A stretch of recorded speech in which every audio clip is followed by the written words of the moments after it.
Mad Max has become somewhat of a cult classic, considering how underrated and overlooked it was at launch back in 2015. That's partially due to it being delayed so it could release during the same year as Mad Max Fury Road, even though it's not tied to the movie technically, but not to release so close to be considered a generic movie-based video game. It also didn't help that it released the same exact day as this game. So, since it's been 6 years and I never actually finished the game, I figured it would be a good time to see if it's as good as I remember and if it still holds up to today's standards. So I threw some shrimp on the bobby, grabbed some dirty clothes, and busted out some old Tybo videos to learn the sacred art of fisticuffs with my boy Billy Blanks, and dove headfirst into a world where everyone has terrible names, my personal favorite being Stank Gum.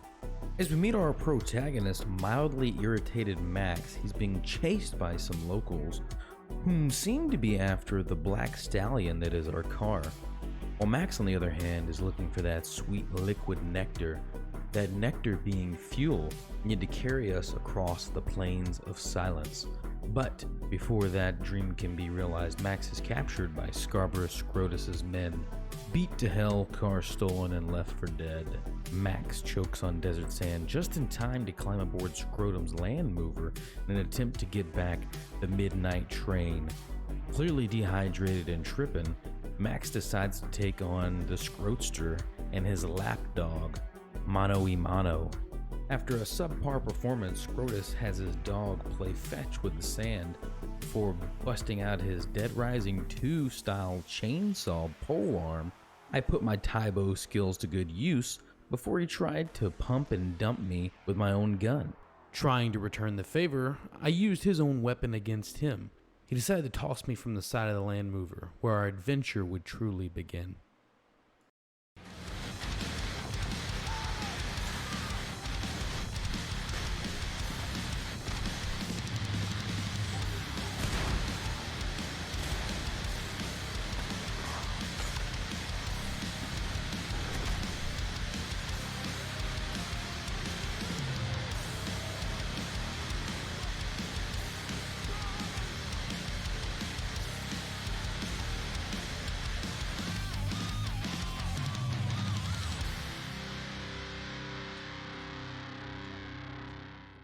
Now awakening to man's best friend, greeting us with a friendly smile, we decided that 2 is better than 1. We set off, using his nose and Max's opposable thumbs. We couldn't be stopped. We managed to borrow some clothes from a friend. Told him we'd be back with water, but I don't think he heard us. Buster found a nice pipe gun that would turn out to be better than any pipe gun from Fallout 4.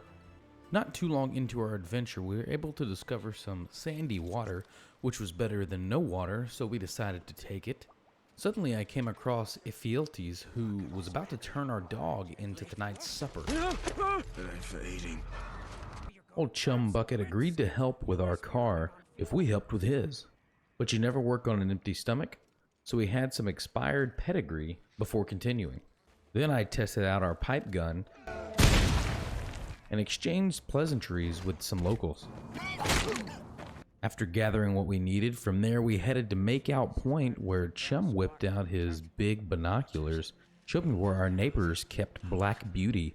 Realizing we stood no match for the defenses, Chum decided to take me to his hideout, where he would unveil our new angel of death that would strike fear across the wasteland, our magnum opus. Become truth, the angel made steel. By the fire that moves the piston, by the tranny on all high, by the cam and the U-joint blessed be, there she lies, the magnum opus. Let's just say it was a work in progress. And off we went in search of gas and a nice body to put on our chariot of destruction. We ran into some traps, to which I showed my true skill as we perfectly maneuvered around each one, going virtually unscathed. Keep rolling! Danger! Soon we arrived at our destination. I stole a sleeping man's flashlight, stopped off for a drink, and then hopped on the claw game to see what body I could win. The other kids thought I was hogging the machine and tried to kick me off. I showed them that was clearly a mistake. Having what we came for, Chum and I decided it was time to leave. In order to test out our new car body, I decided to body slam some others trying to escape, before pulling off a perfect pit maneuver on myself thanks to an invisible object. Finally making it back to our hideout, Chum uses apocalyptic engineering skills to add another tool to our arsenal, that being the harpoon. Fashion a harpoon. With harpoon in hand, we set out to destroy scarecrows and lower the region's threat level. I put the harpoon to the test, and it didn't disappoint. And now that they're running scared, I scoped out the camp's defenses, deemed them unworthy, and decided to attack. First, taking out the worst sniper alive, who didn't see us coming from a mile away, and never fired a single shot. Next was the flame pipe, with the fuel source being left in plain sight, ready to be destroyed, once again utilizing our harpoon. We then set sights on the gate, where I attempted to ram it just to give it a scare, before plowing through it with ease. Next, I ran across a man who clearly lost a bet and was dangling from a crane with explosives attached to him, along with a drum. Apparently his music sucked because it pissed off the other campers. Fully enraged, I decided to trap myself in a corner and hide from camera view as to not be seen getting beat up. I managed to calm them down and afterwards decided to help Drummer Boy down slowly. I discovered a picture from our past which really brought the mood down, before running into more campers, one of which was suffering from the worst case of jaundice I had ever seen. I stumbled across what appeared to be an hallucination that was speaking philosophically about time and spirits. Has led you straight to here. Our work, yours and mine, must soon commence. Come find me when your spirit is ready. Clearly, I was dehydrated again. Upon finally making it to the oil pump, I was greeted by the security team. Growing tired of their efforts, Max decided to bust out some old wrestling moves and started suplexing everyone. After eliminating the threat, I lit a match and blew that keg stand.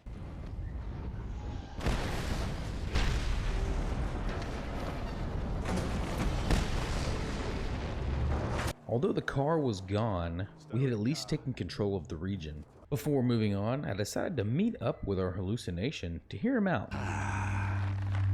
There you are. He told me about our greater purpose and something about unlocking our true purpose, right before we were knocked unconscious by his A breath. true promise. Upon awakening, we had grown stronger, because what doesn't kill you makes you stronger, and if his breath didn't kill us, then the desert would be a breeze.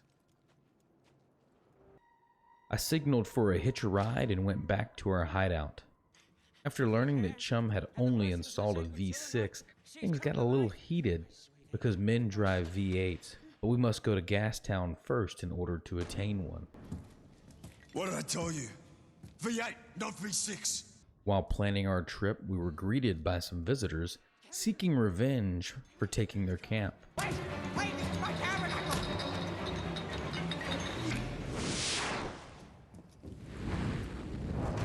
No time to pack, we hopped in, left the dog, and barreled through the fire and flames as we made our grand escape.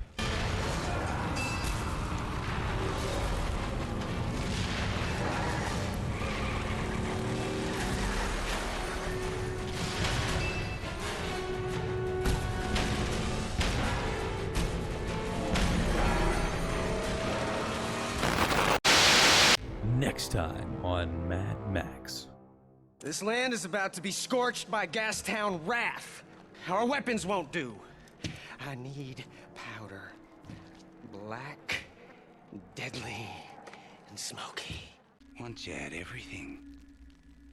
Purpose, love, family and friends. They ripped it all from you. It is. It's the little count of the carburetor. Oh, who could forget that whimpering? and the devious suckling face. Please! Please! Please! The child. It's the burning sickness. The fan. Give it to me, quickly. Come on! Just let me heal her pain, please. Don't mess around with that stuff. Don't touch the merchandise.